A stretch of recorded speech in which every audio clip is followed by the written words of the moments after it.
এই মুহূর্তে দেখাবো শ্রীরামপুরে বহুতলে আগুন, এনএস অ্যাভিনিউতে বহুতলে আগুন দাউ দাউ করে জ্বলছে এবং গল গল করে ধোঁয়া বেরোচ্ছে এনএস অ্যাভিনিউতে বহুতল থেকে। কথা বলবো প্রতিনিধি রানার সঙ্গে। রানা, কোথায় কিভাবে লেগেছে, কখন লেগেছে এবং এখন পরিস্থিতি কি? হ্যাঁ, দেখো আজকে হঠাৎই তোমার দুপুরে শ্রীরামপুরের স্টেশন সংলগ্ন এনএস তোমার এভিনিউ, সেখানে তোমার একটি বহুতল আবাসনের নিচের তলায় আগুন লাগে, যেটা দমকলে ঘটনাস্থলে তোমার একটি ইঞ্জিন আছে। তবে বড় সড়ো কোনো দুর্ঘটনা ঘটেনি। তার কারণ কি, দমকল বাহিনী সঙ্গে সঙ্গে আসার জন্য আগুন নিভিয়ে ফেলে। মূলত এই যে বহুতলের মিটার ঘরে কিন্তু আগুনের পুরো সম্পূর্ণ মিটারগুলো ভস্মীভূত হয়ে গেছে। আচ্ছা, তো এলাকাবাসীর ক্ষোভ হচ্ছে সিইসিকে জানানো সত্ত্বেও তারা কিন্তু আসতে দেরি করে। যদি বিদ্যুৎ সংযোগ যদি না তাড়াতাড়ি কাটা হতো তাহলে কিন্তু আগুন দ্রুত আরো ছড়িয়ে পড়ার সম্ভাবনা ছিল। তবে এই মুহূর্তে কিন্তু বেশ আগুন কন্ট্রোলে তোমার এনেছে। কিছু পকেট ফায়ার রয়েছে, সেইটা দমকল বাহিনী নেভানোর কাজ করছে। পুরো আগুন লেগে পুরো ধোঁয়া হয়ে গেছে। তারপর এখানে সমস্ত বাচ্চা থেকে আরম্ভ করে পুরো বেড রিডিং পেশেন্ট অবধি আছে, প্লাস নিচে আইসিআইসিআই ব্যাংক আছে। তো এই জন্য আমরা প্রচুর পরিমাণে আতঙ্কিত।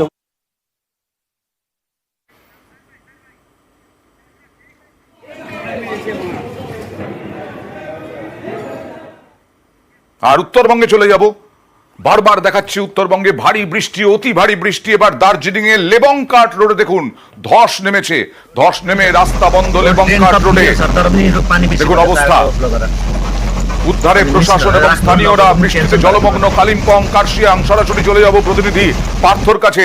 পার্থ, কি ধস নামলো এই লেবংকাট রোড, কতটা গুরুত্বপূর্ণ এবং আটকে গেলেন কিনা পর্যটকরা?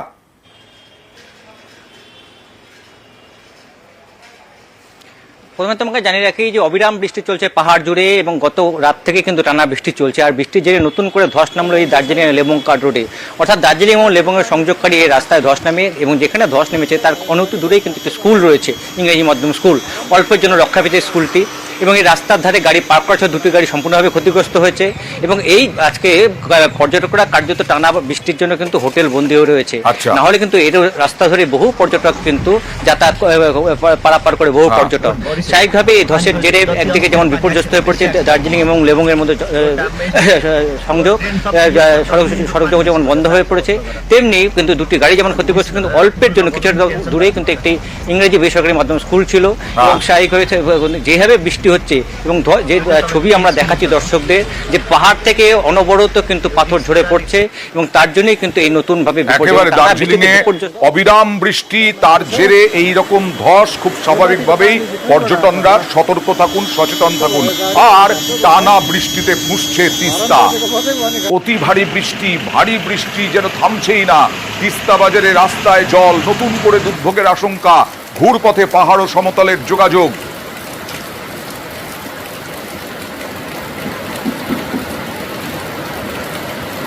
আর আলিপুরদুয়ারের ছবি দেখাবো এরপরে। ভারী বৃষ্টিতে উত্তরবঙ্গে দুর্ভোগ। আলিপুরদুয়ারের ছবি দেখুন। আলিপুরদুয়ারে বিভিন্ন জায়গা একেবারে জলমগ্ন, একাধিক ওয়ার্ড। আলিপুরদুয়ারে জলবন্দীদের উদ্ধারে নৌকা নামানো হয়েছে। ভয় ধরাচ্ছে কালজানি, ডিমা নদীর চর এলাকায় প্লাবন পরিস্থিতি। বৃষ্টি যেন থামছেই না। আর বিভিন্ন নদী একেবারে ফুলে ফেঁপে উঠছে। আর কোনো ঠিক নাই, সরকারে করলে করবে, নাইলে নাই, মানুষ মরবে। জল হইলে তো আসা যাওয়াই অসুবিধা।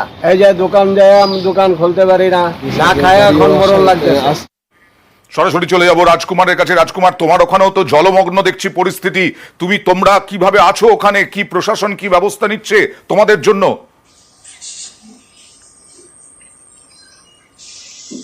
একদমই অয়নদা, পরিস্থিতি কিন্তু খুবই ভয়ঙ্কর। তার কারণ হচ্ছে যে আজকে সকাল 8টা পর্যন্ত কিন্তু বৃষ্টিপাতের পরিমাণ ছিল 276 মিলিমিটার, অর্থাৎ প্রায় 300 মিলিমিটার বৃষ্টি হয়েছে, যেটা এই বছরে আলিপুরদুয়ারে সব থেকে বেশি বৃষ্টি কিন্তু আজকে হয়েছে। গোটা এলাকা কিন্তু একেবারে চারিদিকে জলে থই থই অবস্থা। আলিপুরদুয়ার পুরসভার জলমগ্ন, ফালাকাটা পুরসভার বিভিন্ন এলাকা জলমগ্ন, সমস্ত নদীর জল বাড়ছে এবং এই সেচ দপ্তর বিভিন্ন জায়গায় কিন্তু উদ্বেগ প্রকাশ করেছে, সতর্কতা জারি করেছে এবং আরো বৃষ্টির পূর্বাভাস রয়েছে, যেটা সব থেকে আতঙ্কের বিষয়।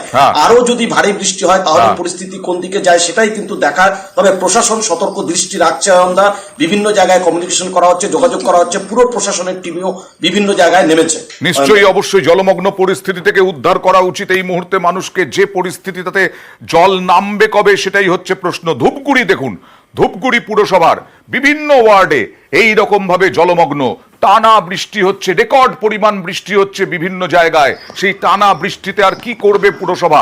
রকির কাছে চলে যাব, তবে তার আগে স্থানীয় বাসিন্দারা কি বলছেন দেখুন। এত জলে রোজ দিনে ঘোরা যায়? এই 5-6 মাস থাকবে এই জল। প্রত্যেকবার ওদের ডাকা হয়, চন্দন যে একটা পৌরসভার লোক তাকেও ডাকা হয়, সে আসে দেখে যায়, আর তো কোনো ব্যবস্থা নেয় না। ব্যবস্থা যদি নিবে না তাহলে পিছনের রাস্তাটা কেন করলো ওদের কথা মতো? 10-12 বছর ধরে চলছে একই রকম সমস্যা, এই জলের সমস্যা।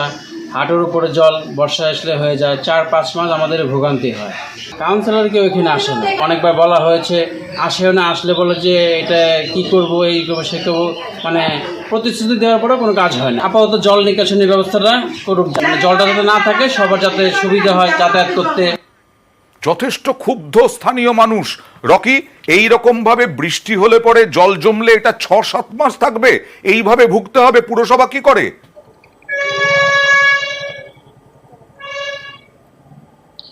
দেখো, অবিরাম বৃষ্টি চলছে, যার ফলে কিন্তু ধূপগুড়ি সহ গোটা ডুয়ার্সে কিন্তু বিভিন্ন জায়গায় জল জমতে শুরু করেছে। বিশেষ করে ধূপগুড়ি পৌরসভার অন্তর্গত 1 নম্বর, 3 নম্বর, 4 নম্বর, 7 নম্বর, 14 নম্বর, এমনকি 16 নম্বর ওয়ার্ডে কিন্তু বিস্তীর্ণ এলাকায় জল জমে গিয়েছে।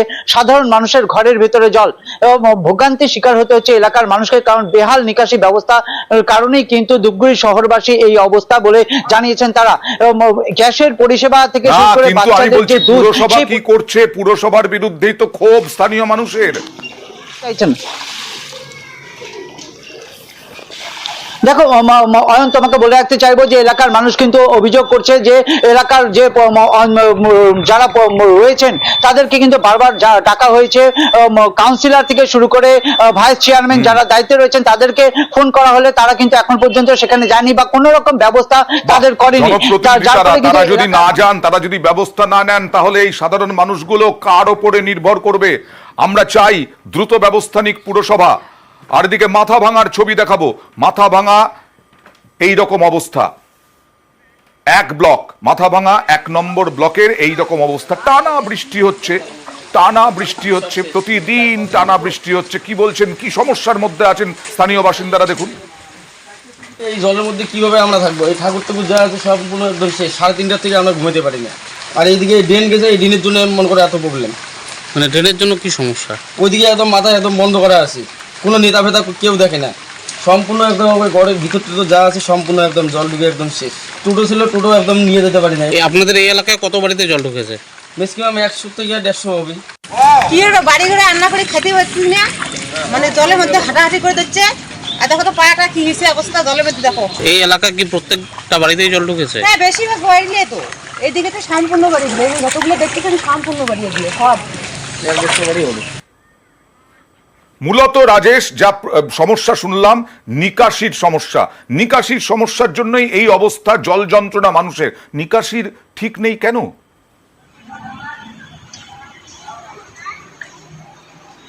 দেখো, আমরা গত কয়েকদিনের অনবরত বৃষ্টির জেরে কিন্তু মাথাভাঙা 1 ব্লকের পূর্ব খাটের বাড়ি এবং ছাট খাটের বাড়ি এলাকায় যে জমা জল, সেই জল জমে কিন্তু ভোগান্তির মধ্যে এলাকার প্রায় 2 শতাধিক পরিবার, সেই জল ঘরে পর্যন্ত ঢুকে গিয়েছে। স্থানীয়দের যেটা অভিযোগ, যে নিকাশি নালা সেটা হচ্ছে বন্ধ অবস্থায় রয়েছে, যার জন্য কিন্তু সেই জল সেখান থেকে বেরোতে পারছে না। স্থানীয় প্রশাসন এই বিষয়ে কোনো রকম ব্যবস্থা গ্রহণ করছে না বলেও স্থানীয়দের অভিযোগ, এবং স্থানীয় প্রশাসন এখন পর্যন্ত সে খোঁজখবর নেয়নি। প্রচন্ড বৃষ্টি হচ্ছে, যা বৃষ্টি হচ্ছে তাতে মানুষের পক্ষে সামলানো মুশকিল। কিন্তু এটা তো প্রতি বছরের ঘটনা বলা হচ্ছে, প্রতি বছরই নাকি একই রকম ঘটনা ঘটে থাকে, প্রতি বছর নাকি এরকম ভুগতে হয়। অবশ্যই সাধারণ মানুষ যাদের ওপরে নির্ভর করে থাকেন, বিরোধী হোক শাসক হোক, জনপ্রতিনিধিরা অন্তত তাদের পাশে গিয়ে দাঁড়ান।